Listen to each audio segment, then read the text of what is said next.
伫发生不幸的交通悲剧过后，议员蔡小伟伫议会通盘检讨无合格交通环境，其中为伫林新路甲东宁路口第质疑因为设计不良，机车待转区变成待撞区，要求交通局积极改善，保障机车族甲行人的安全。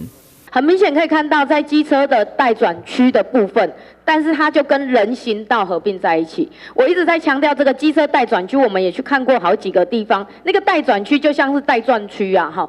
机车停在那边有可能会被撞，行人走过去有可能因为机车它要回转的时候，它去跟行人抢道。像这样子的一个设备，又在于我们原台南市区道路狭隘的状况下。我们到底要如何实际的去改善这样的一个状况？是要把所有的路口退缩、行穿线退缩，还是应该要让这个机慢车的待转区，甚至是有什么样的一个改善的方式？局长，是我想，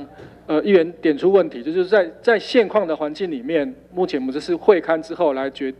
讨论有没有可以更加改善。那当然，如果路口内没有办法处理，我们也希望能够协调。相关公务单位对于周边如果有人行道，可以来做一些退缩。我想我们会积极朝这个方向来处理。发生不幸的悲剧绝对不是愤怒而已。议员朱正轩嘛，借此提出行人庇护岛、行人穿越岛提供甲行人专用号志等重要设施的建言。同时，针对行人专用号志小绿人，希望普遍伫路口设立，增加用路人安全。行人专用时项，这个我真的要跟局长拜托一下，因为我知道昨天警察局有提到说他盘点了90处的路口，那交通局也有做一些回应，说会针对原市区的15处优先来执行。但我要拜托局长，其实除了原市区以外，像是永康，我举个例，永康我们都背了一些这个罪名，因为永康的交通流量非常非常的大，所以它的事故相对也多，所以这个10大肇事路口里面，永康就